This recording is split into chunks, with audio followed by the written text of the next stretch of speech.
Maria. I am a peace activist and a practitioner of ancestral healing arts.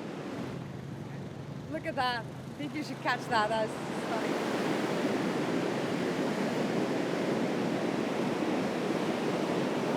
I really see that the core of why people are not taking action, although they see something is wrong, comes through trauma.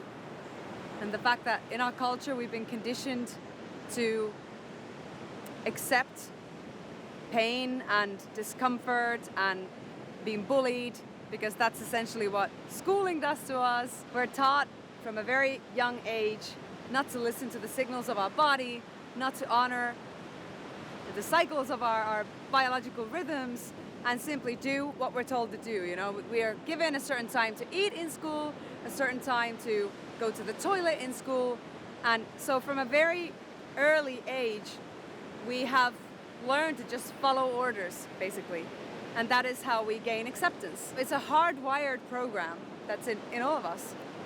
When you step out of that is an incredible liberation and a portal for personal growth, when you come to realize that you do have that power to actually decide how you live your life, what you do with your body, how you raise your children, you know, what kind of work do you do. So it's like a threshold, that an initiation that we have to pass through, like a rite of passage to becoming an adult, truly. Because this is how our societies have been built, at least in the West, is that we have a caretaker society, a society where the authority has assumed a position of a parental figure, where we run to whenever, you know, we're in trouble. So we've lost a lot of our survival skills. When we're in a crisis situation, that triggers, of course, the fight or flight response. You know, we're in a fearful state. So the natural thing to do is to look up to somebody who knows how to already respond to the situation, like a parent. If we haven't managed to go through that rite of passage of becoming a self-sovereign adult ourselves, so if that initiation is missing from our culture, then we will forever behave in infantile ways, and that's become the norm. In our culture, it is the norm that there are other people who decide things on your behalf. What is normal is whatever the collective is doing, what we consider the normal response to things. So when they talk about new normality, they are installing a new cultural program, a set of ways for us to respond to, in this case, a medical threat. And the process is do as the parent says, you know, follow their orders, the experts.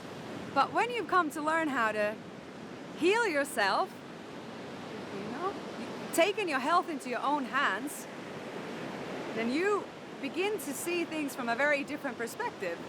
And you begin to question, why can I not be the authority of my own health?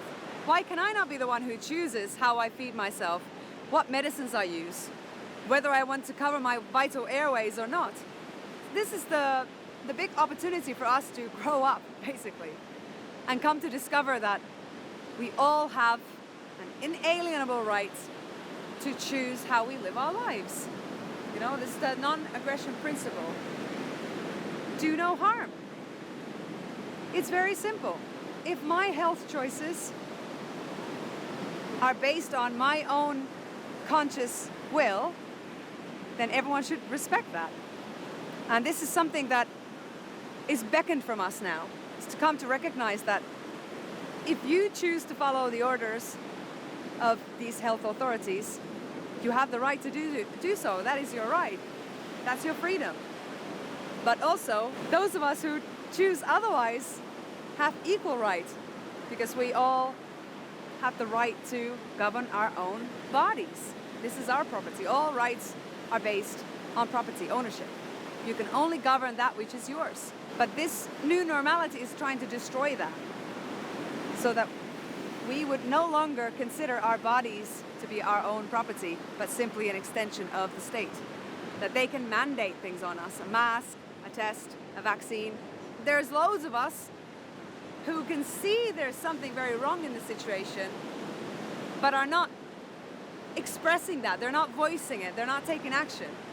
And the reason is because they have not yet come to find their personal power, their adulthood. Dependency is always the prerequisite for slavery.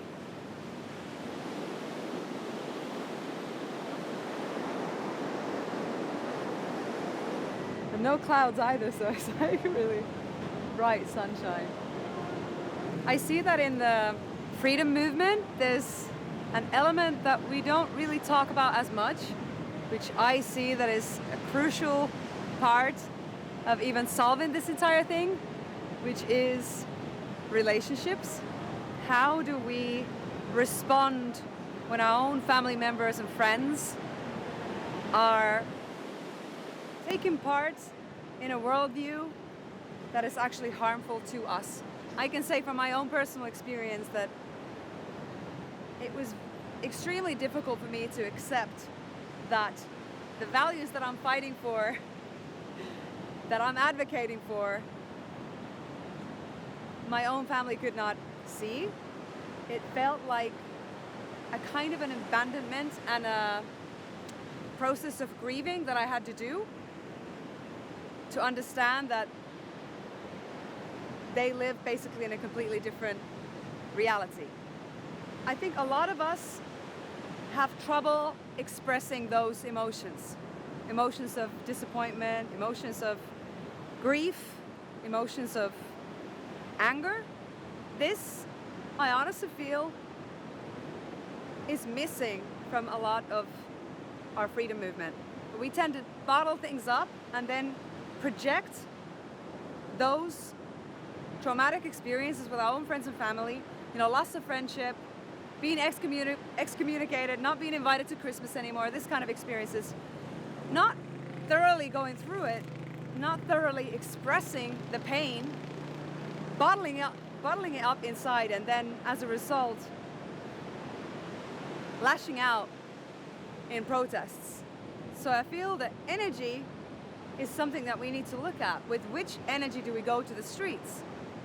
And if we have all this pent-up frustration and anger that we do not see as an opportunity to use as a catalyst for positive change, but use it to protest, then in fact our action will be perceived as something that the normal people, the ordinary people, will see hostile or radical. I think this gives material to the media as well to brand us as extreme, radical, or even like domestic terrorists, because the energy that many of us go to streets with is that of anger. And this is not to say anger isn't good, but I am inviting us to examine those emotions and those woundings, those traumas, and find another way to express them. I live in Andalusia, so south of Spain, right above Africa, Morocco, and we do our events on the coast there, so in Fuengirola, in Malaga, in these coastal towns. The events that we do are every week there on the streets, on a beach boulevard or a city square. A lot of us point our attention to the tyrants and keep saying, no, stop doing this. If we just protest enough, then they will hear us and they will take away the new pandemic law or whatever, but they are doing it consciously. So do we really believe that protesting against those who are consciously out to enslave us and inject strange, obscure, toxic substances into our bodies and into the bodies of our children, do we really believe that they're gonna listen to us if we say no? I believe in manifesting. So going into the streets, not to target the tyrants, but to target our communities. Bring them the good information, inspire them, and initiate dialogue with them. This is something that we do. We've been doing this kind of manifestation, street activism as we call it, every week since the summer solstice of 2020 in Spain. It's been having its own life, it's organically been changing. And our most refined form of this event is that we have 1 hour every Friday, a street activism event where we have signs that ask questions that trigger our community to think. So we're not saying no to anything. We're simply asking questions like, what kind of world are we creating for our children? Are we seriously teaching our children to fear human contact? How many vaccines does it take for your child to be free?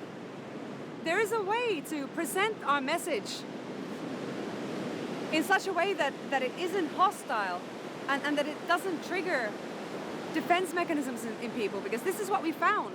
If you say vaccines kill, no this, no that, it feels hostile and people are put off by that. Whereas if you go on the streets to simply peacefully initiate dialogue with your community, they're far more likely to consider your message and to listen to you and even engage with you. This is what we found. And then after the first hour, we divide ourselves into smaller groups and we go visit the local shops and restaurants. And we go ask them, have you heard about the Great Reset? So we take this COVID story, which we're all absolutely exhausted to talk about, into the bigger context, and we bring out Agenda 2030, the Great Reset, the Fourth Industrial Revolution. And we ask the business owners, the restaurant owners, have you heard about this? And we have flyers to give them more information, and most of them have no idea. They think this is some kind of tragic, incident. This is a one-off pandemic that comes every 100 years or so, and is not related to anything else. I see activism as truly an extension of healing arts, because you have the opportunity to inspire the collective with an empowering message. So I see activists as the activator, the positive cause that can create new realities. So for me, activism is very different from protesting. So I'm not a protester, I'm an activist. My job is to find solutions, to bring the good information, to inspire the community, to create dialogue. This is how we can heal our communities, is through dialogue, through speech.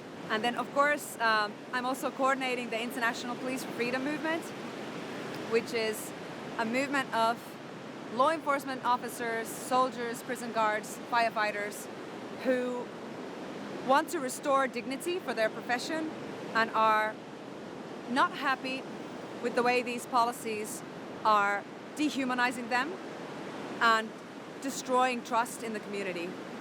So there are some true police officers out there who see this also as a human rights crisis and as a war against humanity. But this movement started in Spain. It was inspired by Policías por la Libertad, an association. I got to know them, and we had a very interesting discovery that this is probably the most important key in liberation from a tyrannical rule, is when police begin to disobey. They are the physical force that brings this new normality into reality. And so there's a group of these police in Spain, and I got to know them, and I said, look, this has to be made international, and do any of you speak English? Because I was live streaming from their manifestations, and I started being contacted by different journalists from around the world, from Germany, from Japan, and I said, they're all wanting to speak to you. And they said, well, Henna, you're gonna have to do those interviews on our behalf because none of us speak English. So I said, okay. So I started doing interviews, and explaining the whole concept of Policías por la Libertad, and eventually it turned into them saying, look, you just have to do one, like an international version of what this is. So that's what I did then. As an activist, I have experience of police liaison, and I see the merit of creating trust and relationship with the police to an extent where they can actually facilitate our demonstrations. And that way enable us to bring the message to the wider community more effectively. So building alliance and collaboration with the local police without compromising our rights in any moment, doing it with dignity and humanity. So I started Police for Freedom then in February 6th, 2021 in Barcelona, and now we have 16 different chapters at this moment around the world. There's many reasons why media is relishing all the police violence, and that is to create distrust between us and keep us separate so that we don't have these allies, armed allies. Because you can imagine how very different it is if all the police just step out and say, we refuse to enforce these immoral mandates on our own sisters and brothers. Is to keep us separate and to keep us from communicating from each other. And moreover, I see that part of the Great Reset, the Agenda 2030, is also this one world government change of society.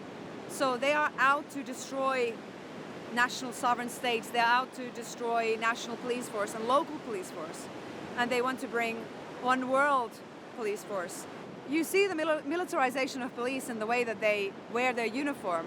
They have more and more padding and armor physically, and psychologically that does rewire you to behave in less human ways. And then you have the mask, you have the shields, you have the weapons, and you have a very dehumanized individual. The whole point of Police for Freedom is to bring this topic out openly and transparently and ask, what happens if we remove local policing? Because policing is all about community.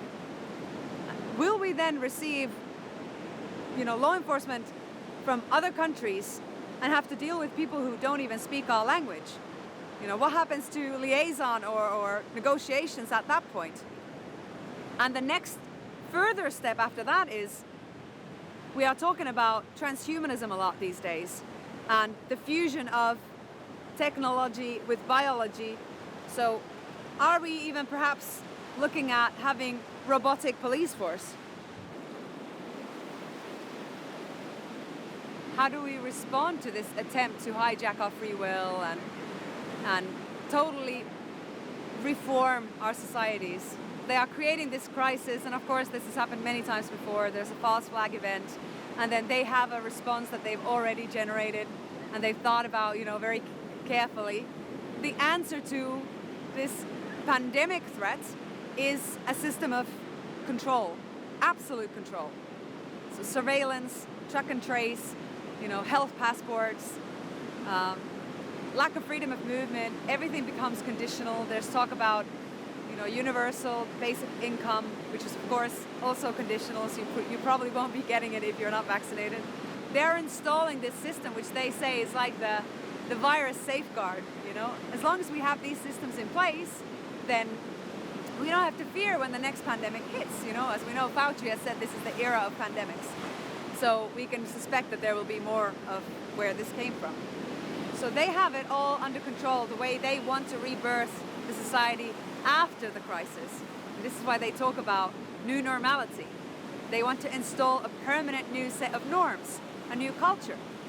We are creative beings, so we have the potentiality, we have the power to choose which way we want to move as humanity, as humankind. The word of today is community, parallel society. And we don't need anyone's permission for that. We have God-given right to be here on this earth just the same as all the other animals. So we can simply take back our lives, stop following these immoral rules, and ignore the powers that shouldn't be, and simply gather and create our own communities, our own societies. This is already happening all around the world. People are organizing themselves, they're developing new skills, discovering their gifts, and finding the joy of being self-sustained, of being self-sovereign, realizing that the system we have, this top-down control system, is totally useless at the end of the day. We have all the skills that we need for a good life that we can exchange with each other. It's an opportunity for immense liberation and restructuring of our communities and rediscovery of humanity, what it truly means to be a human being on this earth. If you ask people, like, why did you wake up? Or what made you see world through different eyes? Normally it's one of two things. It's a trauma. It's a significant, painful event that shook your foundations, crumbled up your worldview, and made you reprioritize everything again. The second option is that you've met somebody who touches you and inspires you on such a level that you are able to take in new ideas. So you've met someone who has such a strong impact on you that a conversation with them can actually change the way you see yourself in life. Oftentimes it's one of the two. And so life will keep on giving these opportunities for all of us to rethink and reprioritize our values and our life every step of the way. But I wish that it wouldn't have to be through trauma, that it could be through dialogue and exchange of ideas. So this is why activism is key. So if you haven't discovered yet, what is happening beyond the public narrative, then think, how do you feel about what is going on? Does this situation make you feel anxious, fearful, powerless, small? What if I told you that there's a whole other way to respond to this thing? And that other way will make you feel liberated, empowered, inspired, and full of purpose. I think honestly, those of us who have discovered that path to personal empowerment and liberation, we can just shine that beacon of light and show that example by living that example. And through that, hopefully those who are looking for another way to live, for a way out of this fearful world, will come to find us and be inspired by what we do. So what to say to those who are terrified to come to the realization that we are actually not free and that we have been enslaved for a very long time? Most of us can sense that, but don't want to fully accept that, because that realization will ask us to act in different ways in order to free ourselves from that system of slavery. Awakening as a word can seem as something that is patronizing, but honestly I think it is the most accurate term to use, because you are awakening also to your own power and your own potential, who you are truly inside. So when you come to awaken to yourself, that you're supposed to be a free being on this earth with divine rights, it's a painful process. It's not that you'll be sitting under a Bodhi tree in enlightenment. Awakening comes through total destruction and crumbling down of your belief systems. But that is the birthing process. You cannot birth a new worldview or new way of being without pain. It's an opportunity for us to trust life and see what happens. Take a chance to explore, well, what is my family member or friend telling me? Could there be truth to that? Let me have a look and start exploring those questions. And if you start feeling fear or like your entire world is crushing down, there's loads of us around you who are going to support you and take you to our communities with open arms and tell you that we've all been there. There's no way to avoid that. It humbles you because you see that we've all been lied to, and none of us were immune to that at some point. All of us have had to have that painful realization that we've been fooled, we've been taken advantage of, we've been enslaved. So that pain is an initiation into adulthood. The willingness to truly take charge of your life and be responsible for the choices you make, not be a victim of somebody else's tyranny. In our culture, all these rites of passage are missing. We don't have cultural initiations anymore. I spent a long time with the indigenous in the Amazon rainforest of Peru when I was learning the ancestral healing arts and Amazonian plant medicine. And there you have these rites of passage, these initiations. From boy to man, from girl to woman. But if you remove them and put something distorted in its place, like now we have the initiation of moving out of school into debt slavery. That is like the initiation of adulthood now. It does not really prepare you to make independent decisions in your life. It's a form of being that we don't even know is wrong until we've experienced something else instead.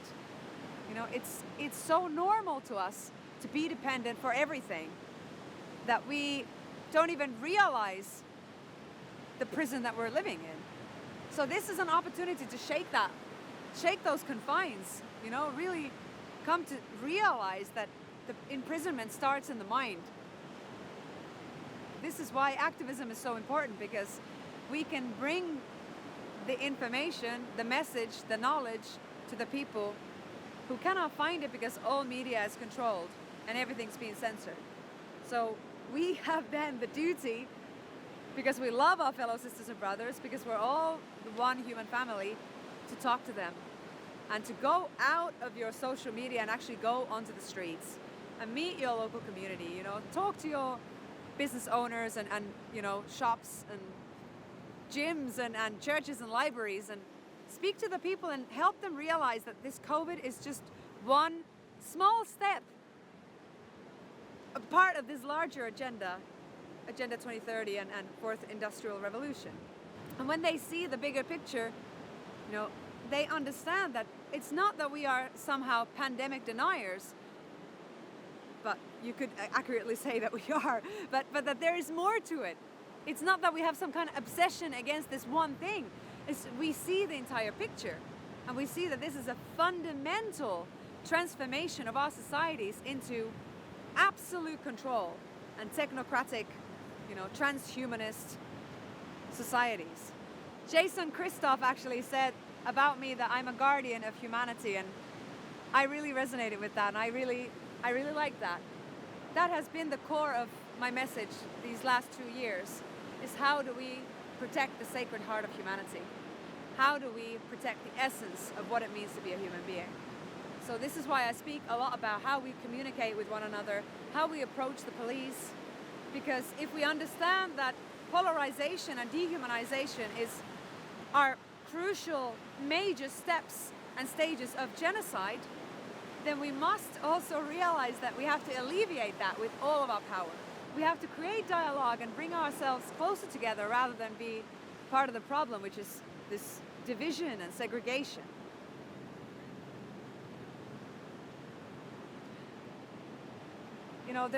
There's only so far we can go in terms of contributing to this change in our societies.